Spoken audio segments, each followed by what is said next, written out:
This one lesson will address 99% of any issues that you experience as a beginning guitar player. So I've been teaching for nearly 40 years now, and after teaching over these 10,000 one-on-one lessons over these last few decades, these few bits and pieces that I'm about to show you are literally going to get you through the hump that stops a lot of guitar players from thinking that they can actually play. Before we get into the nitty-gritty of this, understand that there really is only one thing that makes a difference between a mediocre or beginner guitar player and a great guitar player. And that one thing is practice. There is no other thing. If you think that it's talent, that you're born with it, that sort of thing, you might as well stop playing guitar now. I can promise you that it only comes down to practice. The reason that I say this is because a lot of folks in the beginning, they're like, I can't get it, I can't get it, I can't get it. It's just only because you haven't practiced it enough. And something in our head thinks that we have practiced it enough when we haven't. So that's lesson number one, is the only thing that's keeping you from being here to where you want to be is more practice. However, understanding what to practice and how to practice is extremely important and will rocket you forward. So it's not just practice, but it's how and when to practice, like what steps, okay? So with that being said, these are the steps that I teach my beginners. So the first thing is posture. So very important, just like the foundation of a house. How you hold your body, how you hold the guitar is absolutely going to determine how you're going to pick the guitar and how you fret the guitar, which is foundational as well, right? So we got to start at this. A lot of people go, just give me to the good stuff. This is the good stuff. This is the stuff you're going to be using all the time. So two basic ways to hold the guitar: the folk position, so holding the guitar right here on your dominant leg, right, with your dominant arm strumming and your non-dominant hand fretting. That's number one. We call that the folk position. The other position is the classical position. And although it looks a little square, it gives you one more point of holding the guitar. You got two legs, you have your chest, you got your arm. So four. Here you have three. You've got your leg, your chest, and your arm. And so it makes the guitar a little bit more wobbly. May not seem like a big deal, but when one of the things that we're going to be talking about today is you need to be able to get your hand out front and not be worrying about the guitar, not holding it like a shovel, then posture becomes a very big deal. So for beginners, I suggest holding it in the classical position just because it now puts the guitar neck up to where we need it. We'll talk about that in just a moment. And it makes the guitar less wobbly. All that being said, you can hold it like this, but if you start running into some troubles, just remember, this is your foundation we're building. It's the most important part of a building. It's the most important part of everything, okay? So make sure that your posture is where it's going to benefit you and not hinder you. Also, kind of hunching over your guitar like this, leaning over. Yeah, you need to be able to look at the frets, but all that for extended periods of time can cause some back fatigue, back aches, neck issues and that sort of thing. So just make sure that you're comfortable and you're sitting upright, okay? Super, super important. A lot of guitar players skip right over that, unfortunately, and we're talking about the foundation, right? So super important. Number two is how to hold the pick, and specifically we're going to talk about the pick rest. A lot of guitar teachers will say thumb and then hold it right here between that knuckle, just like this.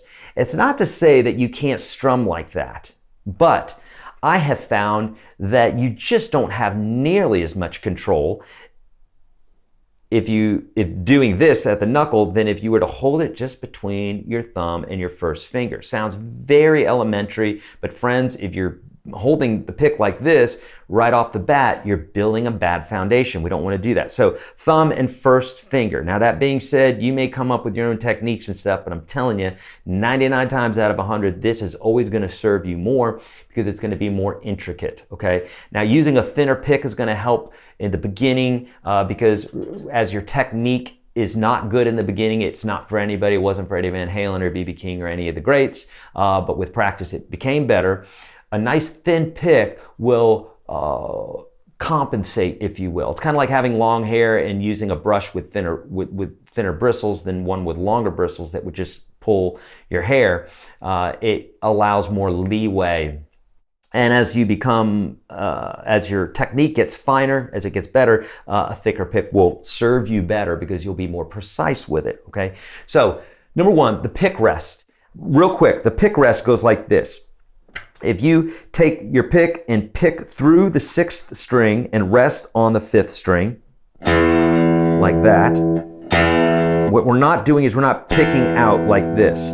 It's not about picking the string, it's about resting the pick on the string below the one that you're picking. That's the whole enchilada right there. May not seem like a big deal.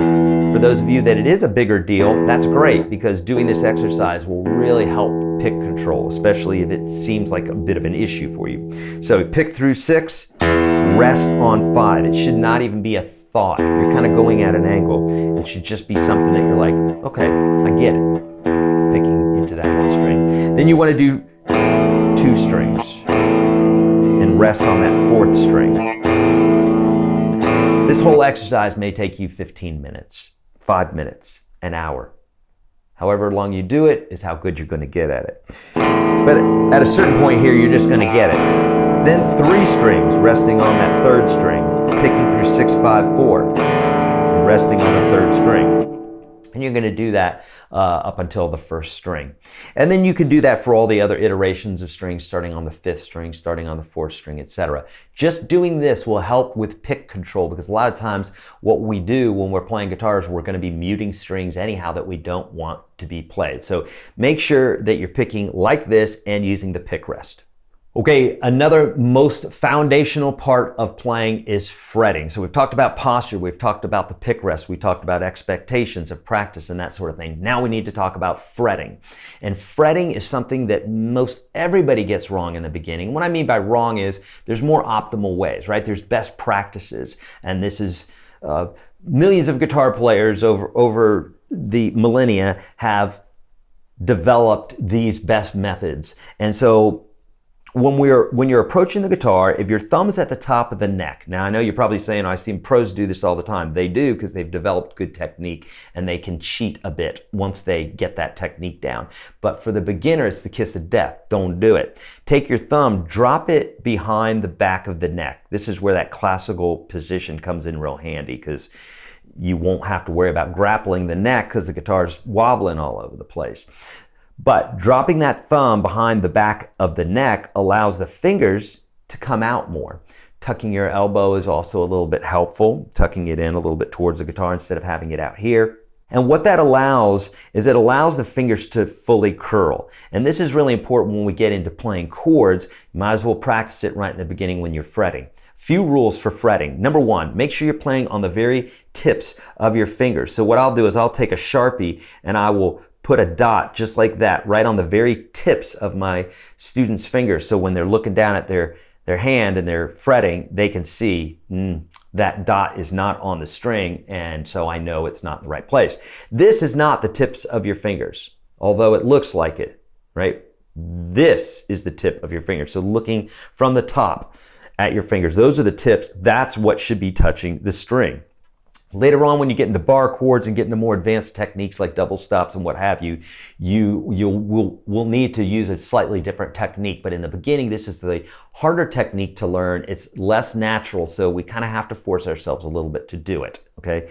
That being said, if you're playing on your fingertip, if you can curl this last knuckle, that's going to be the best method, because again, later on when you're playing chords, in order to clear the strings and be able to play nice clean chords, you need to be playing right on those fingertips. If you're playing on the flats of your fingers or doing not curling those knuckles, you're going to get chords that sound like this. You're not hearing all the notes, okay? So we don't want to do that. So playing right there on the tips of your fingers, also playing close to the fret is very important.